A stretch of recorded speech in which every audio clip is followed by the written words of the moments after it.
Hi folks. In this story set, you're reading from Frederick Douglass and Harriet Jacobs, and the theme of this story set are narratives of slavery and for abolition. This tradition within the American literary canon is an important one for social change and progress, but also as an illustration of the power of literature and how it really helped to shape a lot of the American identity and change that was happening at the time. So if you'll recall, in our timeline, we're in the 1800s, and the tradition of what's called slave narratives began in the late 1700s, and often these were narratives of passage from Europe to the New World. But as we progress into the 1800s, you start to see this tradition really take off and become a big part of what was the abolition movement. These narratives are sometimes considered within the Romanticism movement of the canon, but I think, yeah, and that has validity to it. However, I think that can almost be a bit reductive because these are not pieces of literature, sort of appealing to emotion. These are pieces of literature that absolutely are true and reveal the reality of what the country was like for enslaved people, and that was a huge motivator of social change at the time. Now, the first author that you're reading is the incomparable Frederick Douglass, probably the most iconic slave narrative in history is Narrative in the Life of Frederick Douglass, which was his first memoir on his experiences. But he was born into slavery in Maryland in 1817 or 1818. And I think that it's, this is sometimes surprising to people because when you think of slavery, you often think of the North versus the South. But, there was enslavement happening all over the country, and there were a lot of, what we would consider northern parts of the U.S. that were is still very much, entrenched in this, barbaric practice. So he was born into slavery, and he was separated from his family, as was was common within the enterprise of slavery at the age of 6, and went to go and was taken to the home of Thomas Auld, and Thomas Auld lent him to his brother Hugh and his wife Sophia, where he spent most of his childhood in Talbot County, Maryland. So Sophia, the matriarch of this family, did teach Frederick Douglass the alphabet and started to teach him to read before Hugh, her husband, sort of put a stop to it. And he, in Narrative in the Life of Frederick Douglass, he writes about how Hugh said basically, if he learns to read, there will be no keeping him. He'll be unfit to be a slave. And so essentially this idea that if Black Americans at the time were able to read and write, that the enterprise of slavery would fall. And that had plenty of truth to it. But Frederick Douglass, Sophia sort of stopped these lessons, and then she started hiding literature from him, including Bibles and things like that. But Frederick Douglass sought literacy on his own terms, learned to read and write, and also, sort of created a community among other enslaved people where they were to learn to read and write and advocate in this way. Now, under the Olds, Frederick Douglass was a body servant, meaning he worked in their home, but eventually, as a teenager, he was lent out to a farmer by the name of Covey. Mr. Covey is what he's called in Narrative in the Life of Frederick Douglass. And Mr. Covey was known as a brutal slave owner and what's called a slave breaker. Essentially, Frederick Douglass was sent here to be broken back into compliance, and that did not go well for Mr. Covey. So Frederick Douglass was brutally beaten for years of his life until one day he fought back. And this is the chapter in his narrative known as The Last Flogging, which I'll share with you in notes and resources. I highly recommend it. It's a great read. But essentially, one day he fought back physically. And after that, Mr. Covey never touched Frederick Douglass again.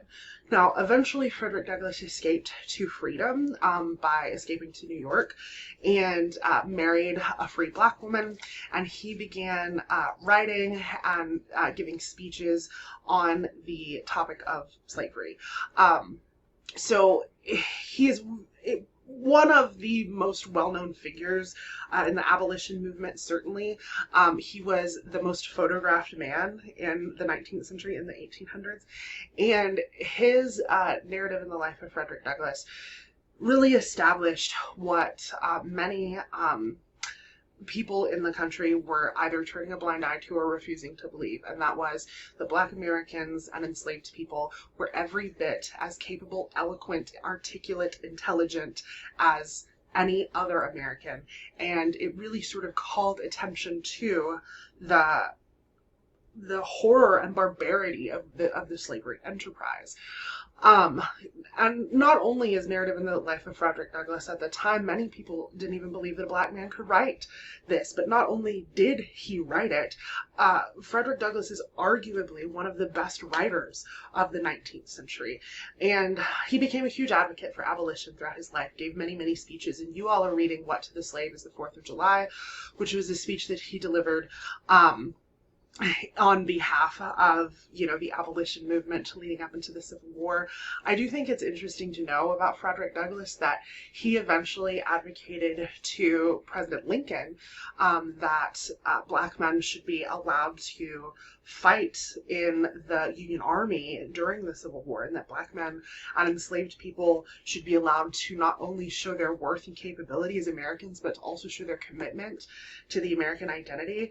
And arguably, Frederick Douglass had a huge influence as a catalyst for the Emancipation Proclamation. And the Emancipation Proclamation, as you know, abolished slavery, but it also effectively was the end of the Civil War, because what happened is all of these enslaved people and Black Americans abandoned the Confederate Army and they were the labor force. They were the ones making all of the things that the Confederate Army needed, and this advocacy for them to fight on behalf of the Union was spearheaded in many ways by Frederick Douglass. So I am providing to you both the written version of What to the Slave is the 4th of July and an orated version by Morgan Freeman. Since this was a speech, you're welcome to read it in whatever format you prefer. If you would like to listen to it, I will include a link to read along as you do so. The second text you are reading is a series of excerpts from Harriet Jacobs' Incidents in the Life of a Slave Girl. This was the first fugitive slave narrative written by a woman. It was incredibly influential and incredibly important in terms of exposing what Black women specifically were experiencing within the slavery enterprise. So Harriet Jacobs was born into slavery in 1813, but for the first several years of her life, she actually had no idea that she was the legal property of her owner, who taught her to read and write. But eventually, her owner dies, and in her will she leaves Harriet and her brother to her niece. Her niece at the time is 3, so she becomes the sort of indirect property of a man by the name of Dr. James Norcom, and this man would become her owner essentially for most of her life. And Incidents in the Life of a Slave Girl really depicts the sexual harassment and victimization that she faced at the hands of Dr. Norcom, who essentially harassed and intimidated her sexually and psychologically for her whole life, beginning when she was a young girl, a teenage girl. Her grandmother was a free Black woman, and she did have a relationship with her. And although her grandmother, did want to help her reach her freedom, there were just a lot of barriers in the way, and it was very dangerous for them to do so. So eventually Harriet Jacobs, in sort of an act of desperation, starts a relationship with a man named Samuel Sawyer. This is a white lawyer who was part of the North Carolina elite. He eventually became a member of the House of Representatives. And with Samuel Sawyer, Harriet Jacobs has 2 children. Now, this outrages Dr. Norcom, and his wife, Mrs. Norcom, had also been very psychologically and abusive towards Harriet Jacobs because she was essentially very jealous that her husband had taken such an interest in this young Black woman. So, upon learning about her pregnancy, the Norcombs forbid her from returning to her home, and she goes to stay with her grandmother for a period of time before the Norcombs decide to sell her to their son into a plantation. Now, throughout this period of time, she is still technically the legal property of Dr. Norcomb while she's living with her grandmother, and he continues with his psychological and sexual harassment after the birth of her children and throughout her pregnancy. And then he, sells her to his son. She eventually decides that she's going to escape. And she does, and sort of flees in the middle of the night. And then she spends the next period of her life in the very dangerous predicament that is being a fugitive. Due to fugitive slave laws, if she was found, she would be returned to Dr. Norcomb, and, shudder to think of the sort of horrifying things that could have become her if she was returned to him. So she actually hid in her grandmother's attic crawl space for 7 years, sort of waiting out her time to eventually, rescue her children and to reach freedom. Now, while she is a runaway, she's also writing letters to Dr. Norcomb to confuse him about her whereabouts. She's staying in hiding, and Dr. Norcomb, in his sort of evil quest for revenge, sells her children and her brother. But unbeknownst to Dr. Norcomb, the trader that he sold her children to was in cahoots with Samuel Sawyer. And if you'll remember, Samuel Sawyer is the father of her children. Now, while Harriet Jacobs, had hopes that this would mean that he would manumit them or free them, Samuel Sawyer is also not a great, advocate, and he gets elected to the House of Representatives, gets married, and basically abandons him. Now, eventually, Harriet Jacobs is able to escape to New York via the Maritime Underground Railroad. So she also details that account in Incidents in the Life of a Slave Girl, and she is able to essentially gain her children's freedom. Her daughter, Louisa, also became an advocate and activist, and Harriet Jacobs became a very outspoken sort of author who exposed specifically the trauma of slavery as it affected women and their mothers and their daughters. And so, of course, this is a very important account of what was going on at the time and what sort of social change these formerly enslaved people were advocating for leading up to the Civil War. As you're reading these, I want you to think about not only what these writers are describing, but I also want you to think about how they are using their voice and using their artistry to advocate for social change, to expose the flaws of slavery, and to also establish their own dignity as part of the American fabric and as part of the American literary tradition. I look forward to hearing what you all think about these.